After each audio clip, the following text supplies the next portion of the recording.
Bonjour à chacun, je m'appelle Marc et puis je suis le pasteur ici à la Ch'tami Pied du Jura. J'aimerais commencer, comme j'ai fini l'année, en vous souhaitant un joyeux Noël, en vous souhaitant une bonne année cette fois. Et puis oui, parce que je vous souhaite vraiment qu'elle soit bonne cette année, qu'elle soit bonne pour chacun de nous. À l'heure des résolutions de début d'année, avec en tête cette année 2020 compliquée, et puis c'est pas encore fini, peut-être que plusieurs d'entre vous se disent que cette année 2020, elle a été perdue. Et puis que 2021 doit être différente. Peut-être que vous vous êtes dit qu'en 2021, vous alliez changer des choses dans votre vie, que vous alliez prendre les choses en main, ou peut-être qu'au contraire, justement, vous êtes découragé. Peut-être que vous vous dites que de toute façon, ça ne sert à rien de planifier quoi que ce soit ou de se projeter dans quoi que ce soit, parce qu'on l'a bien vu en 2020, tous nos plans sont tombés à l'eau.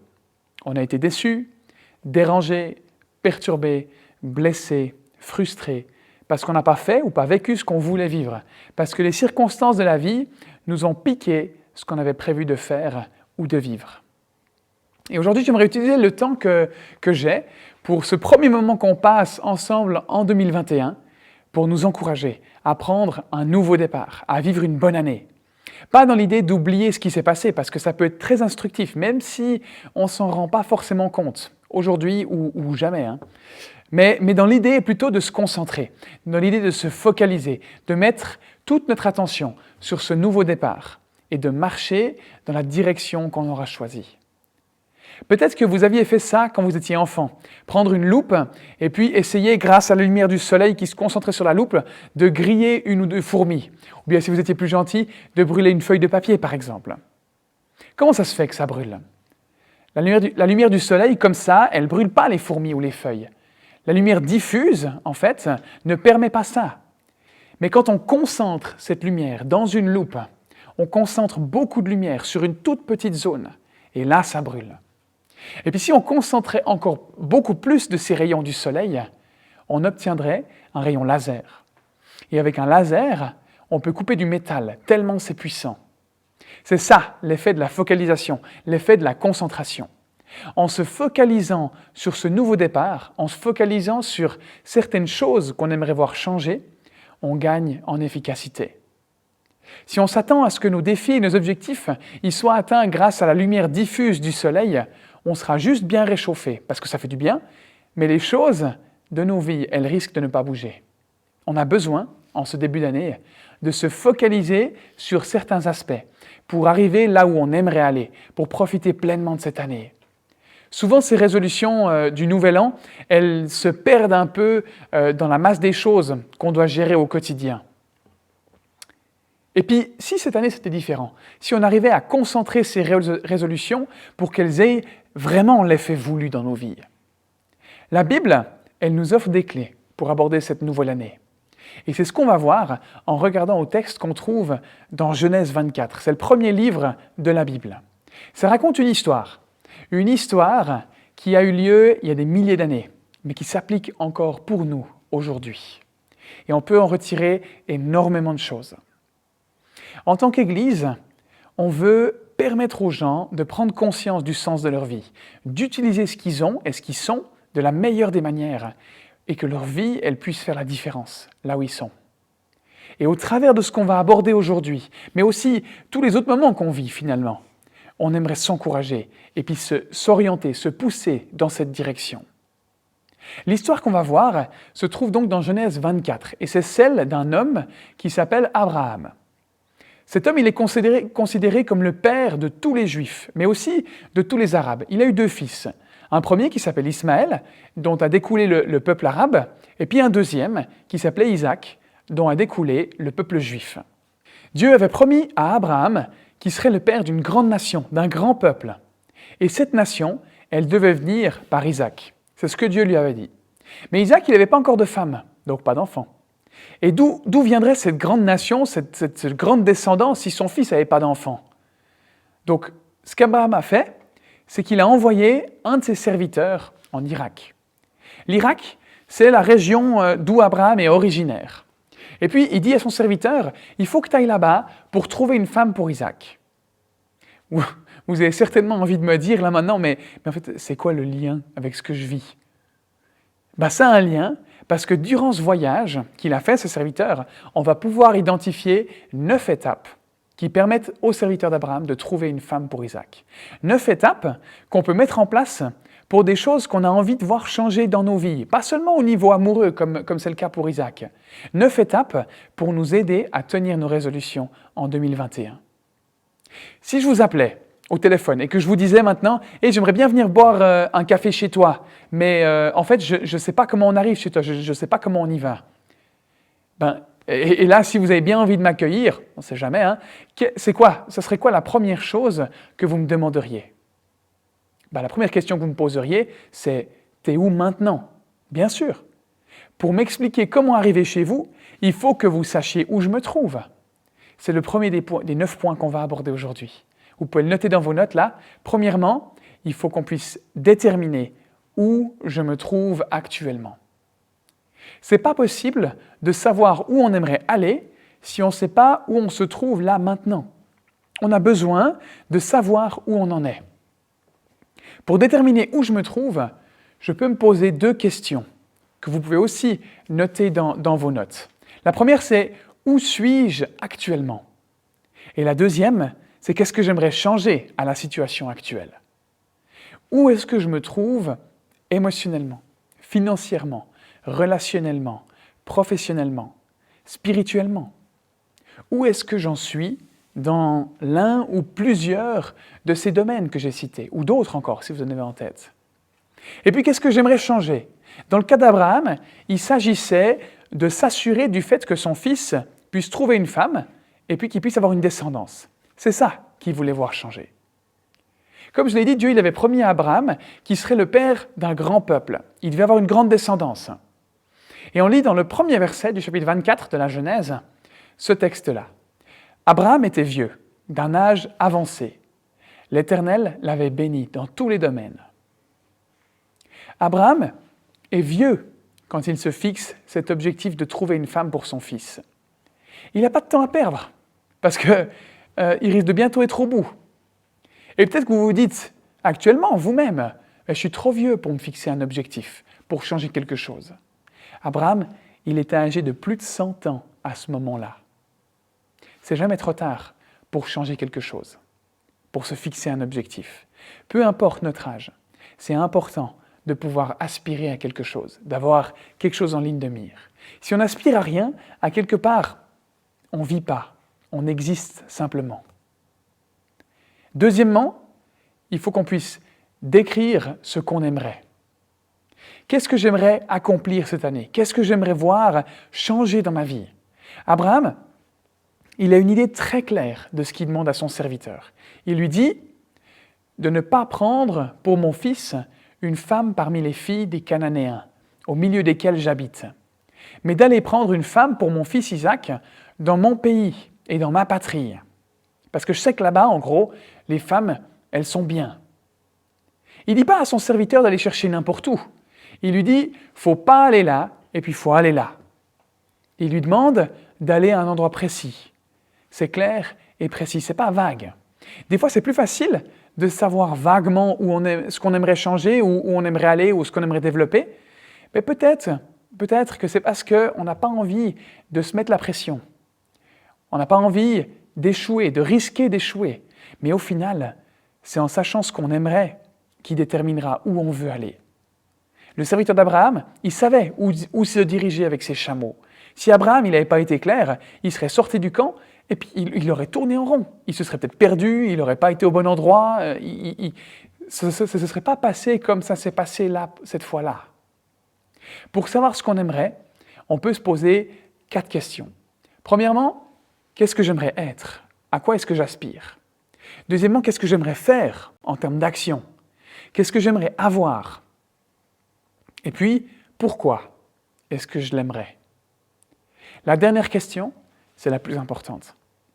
J'aimerais un nouveau travail. Pourquoi? J'aimerais perdre du poids. Pourquoi?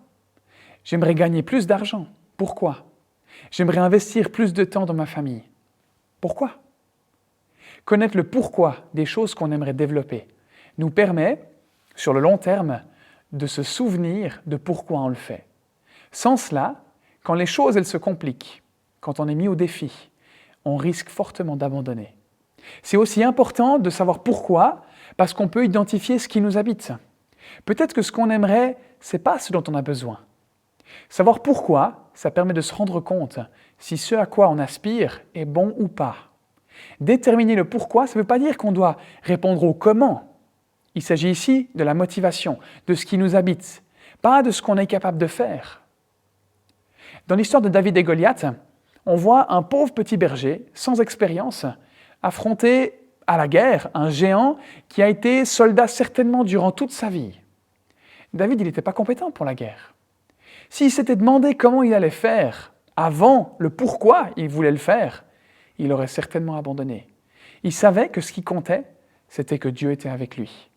Il savait que ce qu'il voulait, c'était défendre l'honneur de Dieu. Dieu n'a pas besoin qu'on soit parfait pour nous utiliser et nous guider dans la vie. Dieu, il investit dans des personnes comme David, comme nous, qui doutent, qui sont faibles, qui ne voient pas plus loin que la semaine prochaine pour se faire connaître et pour agir. Commençons par le pourquoi. Le comment, ça viendra plus tard. Donc Abraham, il dit à son serviteur ce qu'il aimerait comme femme pour son fils. Mais le serviteur, lui, il devient nerveux, ça devient un peu trop précis. Comme nous, quand on s'est fixé un objectif qui paraît un peu trop inaccessible. Le serviteur, il pose cette question à Abraham. Mais la femme, elle refusera peut-être de me suivre dans ce pays-ci, donc en Canaan, là où ils sont. Est-ce que je devrais alors ramener ton fils dans le pays que tu as quitté? Est-ce que je devrais demander à Isaac de venir me rejoindre? Encercler le mot « peut-être ». Les peut-être dans nos vies, c'est comme les si, ça nous empêche d'aller de l'avant. Ils sont souvent motivés par l'inquiétude et la peur. Les peut-être, ça nous pousse à abandonner des choses qui sont bonnes à vouloir atteindre, à faire, à vivre. C'est ce qui va nous mener à la troisième étape. Trouver la promesse que Dieu fait. Dans la Bible, Dieu il a prononcé plusieurs milliers de promesses différentes. Si on agit de telle façon, qu'on fait ceci ou cela, qu'on croit en lui, eh bien lui va faire ceci, il va nous donner cela, on va vivre ceci ou cela. Des promesses de sécurité, de paix, de confiance, de succès, de rétablissement, d'accompagnement, de soutien, et ainsi de suite. Alors bien sûr, les promesses, elles datent d'il y a quelques années, mais Dieu, il n'a pas changé. Il est toujours le même aujourd'hui. Et ces promesses, elles sont là pour nous. Alors il arrive qu'on traverse la vie sans jamais en profiter. Elles sont là. Il aimerait nous les donner, mais en fait, ça dépend de nous, si on veut les prendre. Pour tenir ferme dans ce qu'on aimerait atteindre, dans ce à quoi on aspire, trouvons la promesse de Dieu à ce sujet pour nous encourager quand on doute, pour nous réconforter quand on a peur, sachant qu'il nous conduit. Au lieu de se focaliser sur le problème, on se focalise sur la promesse. Le serviteur d'Abraham, il voit le problème. Et si elle ne veut pas venir? Si elle ne veut pas suivre un étranger dans un autre pays, je fais quoi? Abraham, il lui répond avec une promesse au verset 7. « L'Éternel, le Dieu du ciel, qui m'a fait quitter ma famille et ma patrie, qui m'a parlé et qui m'a juré, je donnerai ce pays à ta descendance, enverra lui-même son ange devant toi. C'est là que tu prendras une femme pour mon fils. » Abraham se focalise sur la promesse de Dieu pour lui, peu importe les défis. Dans la Bible, Dieu promet de nous accompagner. Si on est convaincu de ce qu'on fait, que ce qu'on fait vient de lui, il va nous guider. Au lieu de regarder à la taille de nos compétences et de qui nous sommes, regardons à qui Dieu est. Il est celui qui a délivré le peuple d'Israël de l'esclavage, de centaines d'années d'esclavage, pas de milliers. Il a ouvert la mer devant ce même peuple. Il a ressuscité des morts. Il a guéri des malades et plein d'autres choses encore qu'on trouve dans la Bible. C'est ce qu'il est, c'est ce qu'il fait. Regardons à ce que Dieu est capable de faire, pas à ce que nous sommes capables de faire. La quatrième chose à faire, celle-là, pas comme ça, celle-là, c'est de demander de l'aide à Dieu. C'est ce que fait le serviteur d'Abraham quand ce dernier lui a confié cette mission. On lit dans Genèse 24, 12, il dit « Éternel, Dieu de mon Seigneur Abraham, donne-moi du succès aujourd'hui et fais preuve de bonté envers mon Seigneur Abraham. » C'est ce que le serviteur demande à Dieu. Est-ce que c'est OK de demander à Dieu de nous donner de la réussite? D'après ce qu'on lit ici, absolument. Est-ce qu'on va plutôt demander à Dieu, non, fais-moi, est-ce que tu pourrais me faire échouer? Mais non, ça n'a aucun sens. Dieu, il aimerait qu'on ait du succès. Il aimerait qu'on réussisse à faire le bien autour de nous, à aider les gens, à avancer dans la vie. Dans les versets qui suivent, on voit que le serviteur, il demande à Dieu de l'aider à identifier une femme. Ensuite, il va encore prier quand Dieu le fait réussir dans son projet. Et puis quand la famille de Rebecca, la future femme d'Isaac, va accepter que Rebecca vienne avec lui, et bien là aussi, il va encore prier et remercier Dieu. Est-ce que nous, on prie aussi pour les choses qu'on a à cœur? Est-ce qu'on demande à Dieu de nous guider dans les choix et les défis qu'on a? Peut-être que si on ne prend pas la peine de demander à Dieu de nous aider, ça veut dire que, en fait, ce n'est pas si important que ça. Quand on était enfant, ou quand on est enfant, on a l'habitude de demander un tas de choses à nos parents. Certains d'entre vous l'ont vécu récemment, même avec des enfants eux-mêmes. Papa, maman, est-ce que je peux avoir ça? Est-ce que je peux faire ceci? Est-ce que je peux manger ça? Est-ce que tu peux m'acheter ci? Est-ce que tu peux m'amener là? Est-ce que tu peux me donner ceci et cela? Souvent, la réponse est simplement non, parce qu'il faut qu'on apprenne. Et souvent, ça ne pose pas de problème, parce que c'est passager cette demande. Mais d'autres fois, on insiste, et on insiste, jusqu'à ce qu'on puisse l'avoir, jusqu'à ce que ça se passe. Des fois, on est comme des enfants qui demandent à Dieu sans vraiment vouloir ce qu'on demande. On prie une fois, et puis on oublie. Puis ça reviendra peut-être 1 mois, 6 mois plus tard. Mais ce n'est pas assez important pour nous, pour qu'on prie régulièrement pour ça, tous les jours. Si quelque chose nous tient à cœur, ça se verra dans nos prières. Ça se verra dans notre façon de nous adresser à Dieu, du nombre de fois qu'on s'adresse à Dieu. La 5e étape, c'est ici qu'on entre dans la partie où on peut pas seulement être focalisé sur notre objectif, mais identifier les défis et les problèmes qui peuvent se présenter à nous. Donc 5e étape, identifier les barrières. Pour les identifier, on peut se poser la question suivante. Pourquoi est-ce que je n'ai pas encore maintenant ce que j'aimerais avoir? Pourquoi est-ce que je ne suis pas encore ce que j'aimerais être? Pourquoi est-ce que je ne fais pas maintenant ce que j'ai toujours voulu faire? Peut-être que c'est parce qu'on a des barrières relationnelles avec notre femme, notre mari, notre copain, notre copine, notre patron, nos collègues, nos parents, nos amis ou autres. Peut-être qu'on a des barrières financières, des barrières émotionnelles. Certaines personnes, elles sont prêtes à se saboter elles-mêmes parce qu'elles ne pensent pas mériter ce qui leur arrive. Des barrières liées à des expériences négatives qui ont engendré la peur ou la colère chez nous. Dans l'histoire qu'on est en train de voir, le serviteur d'Abraham, il doit faire face à un nombre de barrières impressionnants.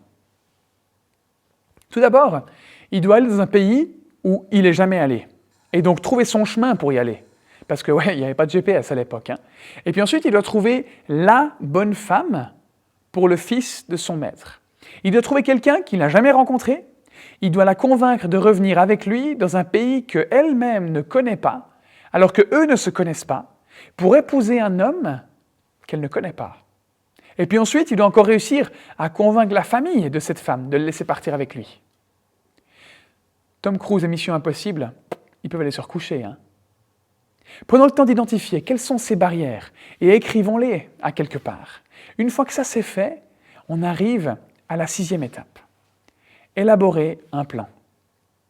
Le serviteur d'Abraham, pour réussir sa mission impossible, il va élaborer un plan qu'on retrouve dans le texte qui parle de notre histoire. Le serviteur prit 10 chameaux parmi ceux de son seigneur, et il partit avec tous les biens de son seigneur à sa disposition. Il se leva et se rendit en Mésopotamie. Dans la ville de Nachor, il fit reposer les chameaux sur leurs genoux, près d'un puits à l'extérieur de la ville. C'était le soir, le moment où les femmes qui vont puiser de l'eau sortent. Et quand elles sortent, quelques versets plus loin, le serviteur, il fait cette prière à Dieu. Il dit que la fille à laquelle je dirai « Penche ta cruche pour que je boive » et qui répondra « Bois, et je donnerai aussi à boire à tes chameaux », soit celle que tu as destinée à ton serviteur Isaac. Par là, je reconnaîtrai que tu fais preuve de bonté envers mon Seigneur. Pourquoi? Pourquoi est-ce qu'il demande ça? Les chameaux, ça boit énormément d'eau. Et là, il y en a 10. C'est plutôt facile de répondre à la première question que pose le serviteur. Est-ce que tu peux me donner à boire? Ouais, bien sûr, pas de souci. Tiens, un verre d'eau. Hop, c'est fait. Mais quelqu'un qui va dire qu'elle est prête à donner à boire à 10 chameaux en plus, c'est autre chose. Imaginons que chaque chameau boive 2 seaux, et encore je pense que c'est peu. Ça fait 20 seaux au total. 20 fois, elle devra faire l'effort d'aller dans le puits, enfin de laisser le seau descendre dans le puits, de puiser de l'eau, de le remonter, et ainsi de suite, 20 fois. Le serviteur d'Abraham, il cherche une femme qui ne s'arrêtera pas uniquement à ce qu'on lui demande, mais qui ira un peu plus loin, qui fera preuve de bonté, qui sera prête à rendre service. Il cherche une femme qui a un certain caractère. Rebecca, elle pense au bien-être du serviteur d'Abraham, alors qu'elle ne le connaît même pas. On lit ensuite ceci. Quand les chameaux eurent fini de boire, l'homme prit un anneau en or qui pesait 6 grammes, ainsi que 2 bracelets en or qui pesaient 120 grammes pour ses poignets. Puis il dit, « De qui es-tu la fille ? Dis-le-moi, je t'en prie. Est-ce qu'il y a chez ton père de la place pour passer la nuit ?» Donc, le plan que le serviteur met en place, c'est le suivant. Premièrement, il trouve un lieu où il peut rencontrer des femmes. Ensuite, il met en place un test. Après le test, il a planifié de lui offrir quelques cadeaux. Et ensuite, il essaye de se faire inviter dans la famille de celle que Dieu lui a montrée. Il va ensuite leur expliquer sa raison d'être ici, et ensuite seulement, il va poser la question s'il peut la ramener à Isaac. Il y va étape après étape. Il n'a pas tout de suite demandé à cette femme, à Rebecca, de venir avec lui. Et nous, on peut faire comme lui. Planifier notre temps avec des étapes pour atteindre ce qu'on aimerait changer ou faire. Ça ne marchera pas d'aller tout de suite à la fin. On a besoin d'aller étape par étape. On a besoin de mettre certaines choses en place pour que les choses se développent et se mettent en place. Comment est-ce que je vais arriver à cet objectif ? C'est la question qu'on peut se poser. Comment est-ce que je vais arriver à cet objectif que je me suis fixé ? Et puis la deuxième question qu'on peut se poser, c'est combien de temps est-ce que ça va prendre ? Combien de temps est-ce que ça prendra ? Planifier tout ça, c'est du job, c'est intense, ça prend de l'énergie. On n'est pas obligé de le faire. On peut simplement laisser passer cette occasion et puis attendre l'année prochaine. Mais on ratera l'occasion d'agir et de vivre des belles choses que Dieu a prévues. Est-ce que les conséquences d'une année entière valent les quelques heures de réflexion que j'accorde à ce sujet maintenant? Absolument. Mais ce n'est pas facile, ce n'est pas simple. Simple, ça ne veut pas dire facile. Simple, ça veut dire que c'est clair. On a le pourquoi du comment et on sait où on va. Ce n'est pas facile. Je ne sais même pas si moi-même je vais y arriver. Mais j'aimerais prendre cette année en main. Le risque, c'est que si je ne le fais pas, c'est que mon année elle sera rythmée par les circonstances de la vie, plutôt que par ce que je pense moi-même être important, ce que je pense être juste et ce dans quoi j'aimerais investir.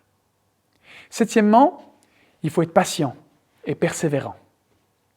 La raison pour laquelle c'est important, c'est parce que le changement qu'on aimerait apporter dans nos vies, les choses qu'on aimerait mettre en place, elles prennent du temps. Plus l'objectif est grand, plus il est important. Plus il prendra du temps et plus il demandera de la patience et de la persévérance. Énormément de choses sont accomplies par les gens parce qu'ils sont patients et persévérants. Vous en avez peut-être déjà fait l'expérience. Personnellement, moi, ça me demande beaucoup. Parce que moi, j'ai vite fait de m'exciter parce que les choses, elles ne marchent pas tout de suite comme je veux. Je dois apprendre à être patient, à être persévérant. Le serviteur d'Abraham, lui, il nous donne un bel exemple de patience et de persévérance. On voit ça au verset 21. L'homme la regardait sans rien dire, pour voir si l'Éternel faisait réussir son voyage ou non. C'est ce qui se passe quand elle est en train de puiser les seaux. Il la regarde patiemment, en l'observant, en disant rien. Il l'a observée remonter et donner les 20 seaux d'eau à ses chameaux, certainement plus. Ça prend du temps, ça demande de la patience. Il n'est pas parti avec elle dès le moment où elle lui a dit qu'elle donnerait à boire à ses chameaux, en disant « c'est bon, c'est nickel, on est bon, on plie bagage, on y va, c'est parti, terminé ». Non. Et quand il a été invité, il a été très persévérant. Il ne s'est pas détourné de son objectif. On le voit dans ce verset.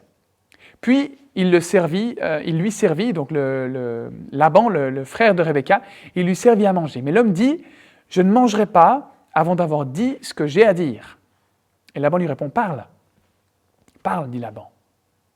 Moi, je me serais dit, Pas de souci, bien sûr, on mange, et puis pendant qu'on mange, je vous expose mon projet, mais pas lui. Et ça, peut-être que ça révèle un enjeu important dans notre société. C'est difficile aujourd'hui d'attendre. Et en particulier pour des choses qu'on aimerait. On aimerait tout de suite. Parfois au point de s'endetter en achetant des choses à crédit. On a de la peine à attendre, d'avoir les moyens pour obtenir quelque chose. On a de la peine à être patient quelques minutes, quelques jours, quelques mois, pour être en mesure de profiter de quelque chose qu'on aimerait. Les personnes qui arrivent à changer des choses dans leur vie, c'est des personnes qui sont prêtes à renoncer à des choses auxquelles la majorité d'entre nous n'arrivons pas à renoncer. Ils arrivent à être patients et persévérants, là où une bonne partie d'entre nous n'y arrive pas. Ils arrivent à faire des choses qu'ils n'ont pas envie de faire, des choses qui doivent être faites avant de faire ce qui leur plaît. Évidemment, ce n'est pas une garantie de réussite et de changement, mais c'est un facteur qui est important. Huitièmement, s'entourer d'une équipe. On a besoin des autres. Arriver à changer, à atteindre les objectifs qu'on s'est fixés, ça n'arrive jamais grâce au travail d'une seule personne. Ça demande de l'aide, de l'accompagnement, du soutien que toute une équipe peut nous accorder. Le serviteur d'Abraham, il le fait très bien après avoir rencontré Rebecca. Il va essayer de gagner le soutien des parents de Rebecca, mais aussi du frère de Rebecca. Peut-être que vous avez déjà entendu ce dicton qu'on utilise des fois, qui dit que tout seul on va plus vite, mais à plusieurs on va plus loin. Aujourd'hui, le monde, la société dans laquelle on vit, elle est impressionnée par la vitesse. Mais tout le monde s'en fiche de savoir à quelle vitesse Michel-Ange a peint la chapelle Sixtine. C'est pas ça qui fait la beauté de sa peinture. C'est pas ça qui fait la renommée de cette fresque. On a besoin des autres pour avancer dans la vie. Pourquoi ? Parce que Dieu aimerait nous enseigner la leçon la plus importante qu'on peut apprendre dans cette vie. Apprendre à aimer. Et pas seulement les gens qui sont comme nous, aussi ceux qui sont difficiles à aimer, qui sont différents de nous. C'est aussi la raison pour laquelle on met en place les petits groupes de façon régulière dans notre Église. On rencontre des défis et des enjeux importants durant nos vies. Un petit groupe, ça permet d'être entouré d'une équipe, d'être aimé, d'être soutenu, d'être encouragé, d'être défié et d'être aidé, que ce soit pratiquement par la prière ou d'une autre manière encore. Il y a des choses dans nos vies qui ne changeront pas, qui changeront que si on est en contact avec les autres. On a besoin des autres. On arrive à la dernière étape. La 9e étape, c'est payer le prix. Tout ce qu'on fait a un prix. Peut-être que vous connaissez cet autre dicton qui dit que choisir, c'est renoncer. C'est exactement ça. Dès le moment où on fait un choix, d'ailleurs même le fait de ne pas faire de choix, c'est un choix, on renonce à autre chose. Il arrive qu'on ait envie de ressembler à quelqu'un d'autre parce qu'on l'envie pour son succès ou ce qu'il a réussi à accomplir, ce qu'il a réussi à mettre en place ou pour qui il est. Mais n'oublions pas que cette personne, elle est là parce qu'elle a payé un prix. Des fois c'est positif et des fois c'est négatif. Certains, ils ont sacrifié leur famille, leur sommeil, leur santé, leur argent, leur intégrité ou même Dieu, leur relation avec Dieu, pour obtenir ce qu'ils ont, pour être ce qu'ils sont. Tout a un prix. Il y a une seule chose qui est gratuite sur cette terre. C'est le pardon que Dieu nous accorde pour toutes les erreurs qu'on a faites. Si on le reconnaît comme celui qui nous a sauvés, tout ce qu'on peut faire pour l'obtenir, c'est l'accepter par la foi, donc en croyant qu'on l'a reçu. On ne peut pas le gagner. Peu importe ce qu'on fait, combien on dépense, l'énergie qu'on met dedans, ce qu'on sacrifie, on ne peut pas le gagner. On peut juste dire « Merci Jésus » parce que tu es venu mourir sur une croix pour que je puisse être pardonné de tout le mal que j'ai fait et le mal que je suis. C'est gratuit. Mais pour tout le reste, il y a un prix. Et le serviteur d'Abraham, il a dû payer le prix pour que Rebecca elle puisse venir avec lui. On lit dans Genèse 24, le serviteur sortit des objets d'argent, des objets d'or et des vêtements qu'il donna à Rebecca. Il fit aussi ce généreux cadeau à son frère et à sa mère. Vous voyez comme il était futé ? Il a donné des cadeaux au frère et à la mère aussi pour l'aider à convaincre Rebecca. Peut-être que je continue avec une réplique de film plutôt qu'un dicton cette fois, une réplique de Spider-Man. Un grand pouvoir implique de grandes responsabilités. Ici, c'est plutôt un grand objectif implique de grands sacrifices. Des sacrifices de temps, d'argent, d'énergie, de réputation. Souvent, on aimerait atteindre certaines choses sans que ça nous coûte, sans que ça nous sorte de notre zone de confort, ou que ça nous coûte juste un petit peu, ou qu'on puisse l'accomplir sur notre temps libre, à côté de toutes les autres choses. Mais si on réfléchit sérieusement à faire de cette année une belle année, où on voit les choses changer, si on décide que ces résolutions qu'on prend, on aimerait vraiment les voir se concrétiser, ça va demander des sacrifices. On peut se poser 3 questions. La première, qu'est-ce que ça va me coûter? Qu'est-ce que ça me coûtera? La deuxième, à quoi est-ce que je suis prêt à renoncer? Et puis, est-ce que ça en vaut la peine? La majorité des gens, ils donnent la priorité à des choses, à des causes de second plan. On donne la première place à des choses qui ne méritent pas d'être à cette première place. On donne notre temps, notre argent, notre énergie, on sacrifie plein de choses pour des causes qui ne méritent pas les sacrifices qu'on fait. On a besoin de rétablir l'ordre des priorités, de donner la première place à des causes de première classe.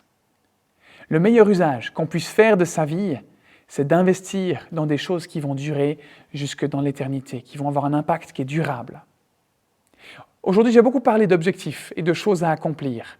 Mais ce que ça veut dire, ce que ça implique pour vous, ça dépend de chacun d'entre nous, ça dépend de chacun d'entre vous. Je crois que Dieu est plus intéressé par ce qu'on est que par ce qu'on fait. Se fixer un objectif, ce n'est pas juste une question de fait, d'action, c'est aussi une question d'être. Transformer notre façon d'être, c'est aussi des objectifs qu'on peut se mettre. Et c'est ça qu'on devrait principalement viser cette année. Ce qu'on fait, en termes d'action, va avoir une influence pendant quelques années. Mais ce qu'on est, ça va avoir des répercussions sur l'éternité.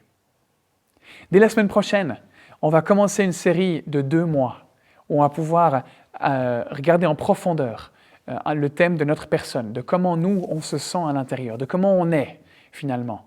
Et qu'est-ce qu'on peut développer, changer, adapter. Chacun d'entre nous vit beaucoup de choses. On a, pour certains, beaucoup de blessures, des craintes et des doutes que Dieu aimerait venir guérir. Dieu, il aimerait forger notre caractère, nous transformer de l'intérieur et à l'intérieur. Et c'est ce qu'on va voir dès la semaine prochaine. Cette série de 2 mois, elle nous permettra vraiment de mieux nous comprendre et d'investir dans le changement de notre personne. Et j'aimerais vous inviter aujourd'hui à y participer aussi souvent que possible. Prenons le temps de nous asseoir ces prochaines semaines. Cette semaine peut-être, se fixer un temps, demain je fais ça, ou dans 2 jours je fais ça. Pour réfléchir, pour prier et identifier avec ces 9 étapes, quelques éléments qu'on pourrait changer en 2021. On a tous le même temps, sur une journée, sur une semaine, sur un mois, sur une année. La question, c'est de savoir ce qu'on va en faire. J'aimerais finir en priant. Si vous aimeriez prendre la décision de vraiment prendre en main cette année 2021 et de ne pas juste subir ce qui arrivera, j'aimerais vous inviter à prier avec moi. Si vous en avez marre de comment les choses se vivent, si vous êtes frustré par telle ou telle situation, j'aimerais vous inviter à prier avec moi, à prendre position, à vous engager, à prendre ce temps de réflexion et de prière pour identifier ces 9 étapes, pour vraiment avancer dans ces situations, dans ces choses, pour voir des belles choses changer. Dieu, il a des belles choses prévues pour nous. Il attend de nous les donner. Je ne connais pas tous vos défis. Je ne sais pas exactement à quoi vous faites face actuellement. Mais le Dieu qui a fait tous ces miracles qu'on a évoqués tout à l'heure et d'autres encore, il est au-dessus de tout ça. Il est capable de nous guider dans ce qu'on vit. Je vais maintenant prier. Seigneur Jésus, merci pour cette nouvelle année qui s'ouvre. Merci pour cette possibilité qu'on a de pouvoir avancer avec toi. Merci Seigneur pour cette opportunité d'avancer avec toi, de se fixer un objectif et puis de changer. Merci Seigneur parce que toi tu peux nous changer. Seigneur, tu vois la frustration que je peux avoir, la blessure que je peux avoir, les choses dans ma vie que j'aimerais voir changer. Seigneur, j'aimerais me confier en toi pour ce changement.